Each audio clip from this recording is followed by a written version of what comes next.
नमस्कार, मैं हूं पवन त्यागी। राकेश टिकैत को उत्तर प्रदेश में बड़ा झटका लगा है और बड़ा झटका दिया है उस राकेश टिकैत के ही राइट हैंड कहे जाने वाले राजू अहलावत ने। आपको बताएं, पश्चिमी उत्तर प्रदेश में मुजफ्फरनगर, सहारनपुर, मेरठ, इस क्षेत्र में राजू अहलावत जो था वो किसान यूनियन का एक्टिव सदस्य था और इतना ही नहीं, सारे आंदोलनों में बढ़ चढ़कर भाग लेता था। वो आपको बताएं, उत्तराखंड का प्रभारी बना रखा था भारतीय किसान यूनियन का और अभी जो है मुजफ्फरनगर इकाई का वो अध्यक्ष था। लेकिन राष्ट्रीय कार्यकारिणी घोषित हुई, उसमें वो चाहता था कि उसको जगह मिले, लेकिन वो जगह नहीं मिली और इसके कारण से उसके बाद उन्होंने बीजेपी का रुख किया, जो कि भारतीय किसान यूनियन के लिए एक बहुत बड़ा झटका है। वहीं किसान आंदोलन चला रहे लोगों में आश्चर्य हुआ कि अभी तक जो लोग ये कह रहे थे कि हम तो गैर राजनीतिक हैं, अचानक अगर पोस्ट नहीं मिली है तो बीजेपी में आ गए। इसी से पता लग रहा है कि राकेश टिकैत जो दावा कर रहे हैं उसमें कोई दम नहीं है। और जब उनका राइट हैंड उनको छोड़कर जा रहा है, राइट हैंड के बेस पर ही राजू अहलावत वो नाम है जिसके बेस पर 2-3 जिलों के अंदर ये किसान आंदोलन करने में सफल होते थे। अभी हाल ही में जो महापंचायत मुजफ्फरनगर की हुई है, उसमें यदि किसी ने रोल प्ले ज्यादा किया है वो राजू अहलावत ने किया था, क्योंकि राकेश टिकैत का जो गोत्र है उस गोत्र के लोग तो पहले से ही नाराज हैं। और इसलिए नाराज थे क्योंकि जिस तरह से हमने देखा कि बालियान गोत्र है उनका और संजीव बालियान की जो बेइज्जती हुई, उसके कारण लोगों ने इसको इशू बनाया और बालियान खाप ने यह तय कर दिया कि हम ऐसे आदमी का साथ नहीं देंगे जो हमारे दुख सुख में काम आने वाले संजीव बालियान की बेइज्जती करे। और इसलिए काफी नाराजगी चली रही थी। इसी में जो संजीव मलिक हैं उनका अपमान हुआ और इसके बाद में ये जो महापंचायत हुई थी राकेश टिकैत की, इसमें लोगों ने देखा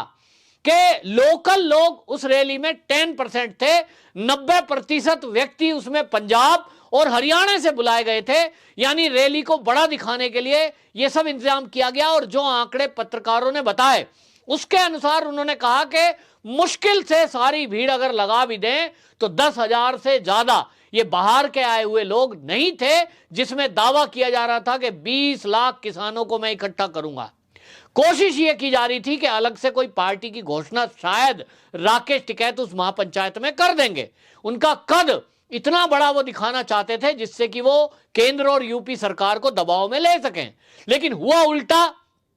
कि लोकल लोग आए नहीं।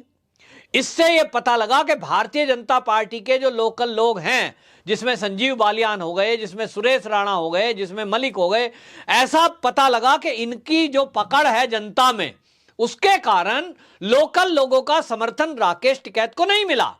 और इसलिए महापंचायत फ्लॉप हुई। महापंचायत में जितने आदमी थे बाहर के थे, हरियाणा और पंजाब के ज्यादातर लोग थे जो बसों से भर भर के लाए गए, और जो लोकल लोग भी आए उसमें ज्यादातर कांग्रेस और समाजवादी पार्टी के लोग थे, लोकदल पार्टी के लोग थे। यानी जो राजनीतिक पार्टी हैं, इन्होंने राकेश टिकैत की महापंचायत को सफल बनाने में भरसक प्रयास किया। उसके बावजूद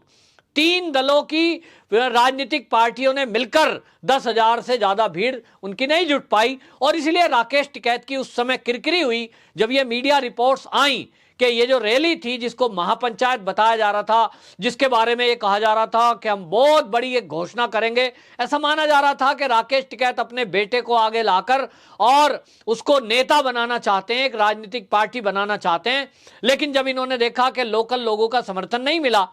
तो वो उनका इरादा जो है फ्लॉप हो गया और इरादा उन्होंने ट्विस्ट कर दिया, मौंड कर दिया। इन्होंने कहा कि भाई फायदा ही नहीं है अपनी पार्टी बनाने से जब लोगों का समर्थन नहीं है। तो अब इनका लग रहा होगा कि किसी पार्टी को फिर से ये सपोर्ट करेंगे या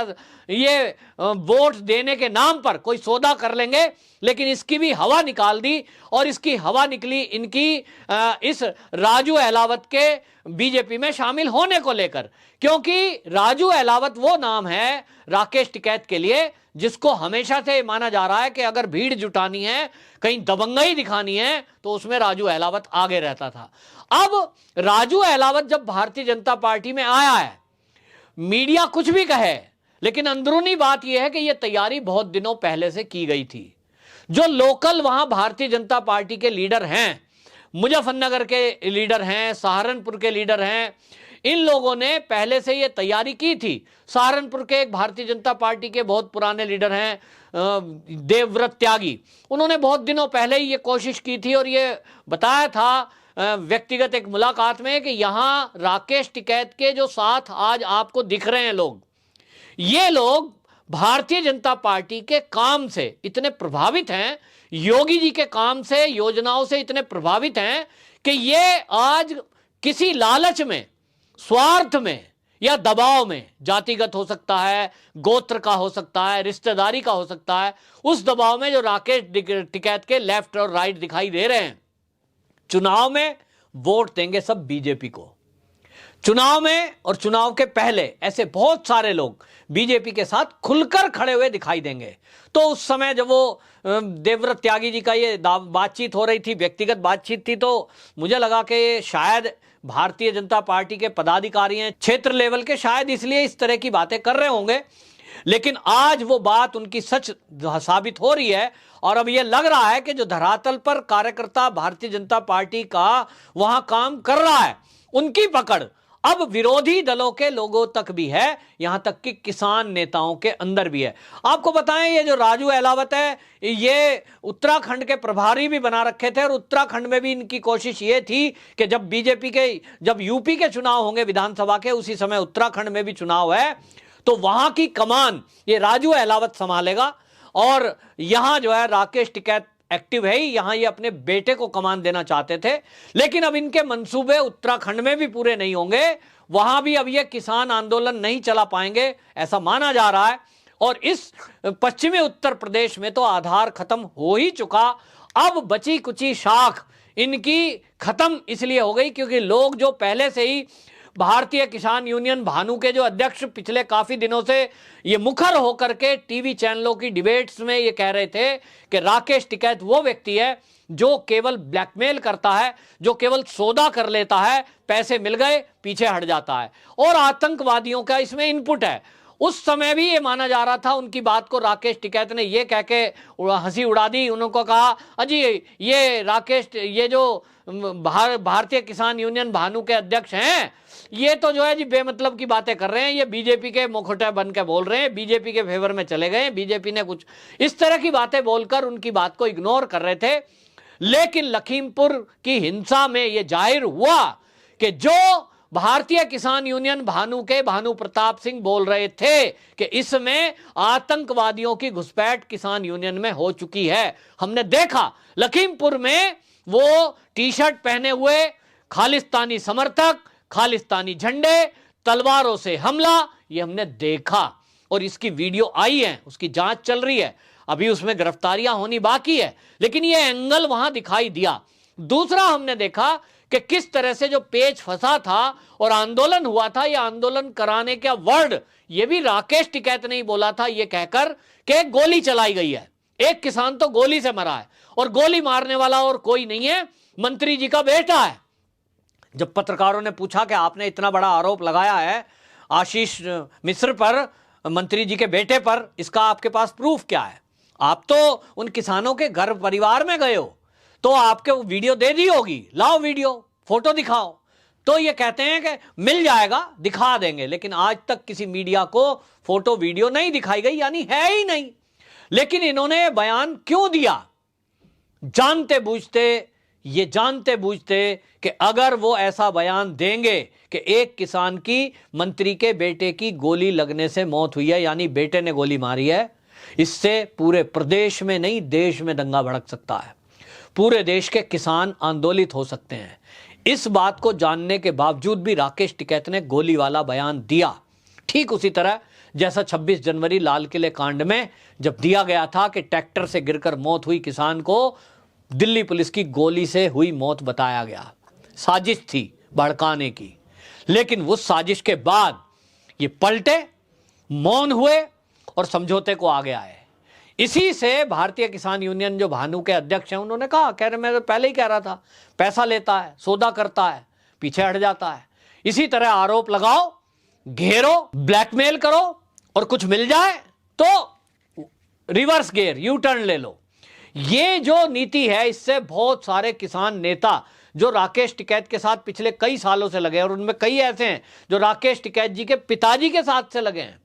वो सब महेंद्र सिंह टिकैत, स्वर्गीय महेंद्र सिंह टिकैत जी के साथी जो रहे हैं, वो आज अपने को ठगा महसूस कर रहे हैं ऐसे मामलों में जहां ये समझौता सौदा हो जाता है, और इसलिए उनके पास कोई जवाब नहीं है। और अब ये माना जा रहा है कि राकेश टिकैत बीजेपी ज्वाइन करते, ऐसा लोग हवा चला रहे थे, लेकिन अब राकेश टिकैत को बीजेपी लेगी नहीं, बीजेपी में वो आएंगे भी नहीं, क्योंकि उनकी छवि, जिस तरह की बयानबाजी और जिस तरह के कारनामे उनके बयानों के द्वारा और व्यक्तिगत तौर पर उन्होंने जो किए हैं, उसके कारण जो देश का नुकसान हुआ है, करोड़ों रुपए का जो नुकसान प्रतिदिन हो रहा है, इस पर उनको सजा होगी। और जब सजा होगी तो निश्चित रूप से बड़ी धाराओं में होगी, शायद राष्ट्रद्रोह की धारा लगे, क्योंकि 26 जनवरी लाल किला जो कांड है उसमें तिरंगे का अपमान हुआ है और पुलिस वालों पे हमला हुआ है। और दूसरी बात, अभी देखिए राकेश टिकैत का जो हाल ही का बयान है, उन्होंने 4 बीजेपी के कार्यकर्ताओं को हत्या को ये कह दिया, वो तो जायज मानते हैं, वो मारने वालों को अपराधी नहीं मानते। इसके बाद बीजेपी में आने की उनकी संभावना पूरी तरह से खत्म हो गई। क्या बीजेपी के कार्यकर्ताओं की हत्या करने वालों को कोई निर्दोष कह सकता है? हत्या हत्या है, किसी की भी हो, उस पे आरोप अगर सिद्ध होंगे तो उसकी जगह जेल है। और उनका साथ देने वाले, इस तरह के बयान देकर भड़काने वाले राकेश टिकैत, उनका क्या होगा ये तो भविष्य तय करेगा, लेकिन इतना तय है कि उनके साथी उन्हें छोड़कर जा रहे हैं। इसके बाद जल्द ही ये आंदोलन आपको खत्म होता दिखाई देगा। राकेश टिकैत अपने परिवार और रिश्तेदारों के साथ अकेले खड़े आपको दिखाई देंगे। ये बात अलग है कि पंजाब के कांग्रेसी या उत्तर प्रदेश के समाजवादी उनके साथ खड़े होकर अपनी फोटो खिंचवाएं। वंदे मातरम।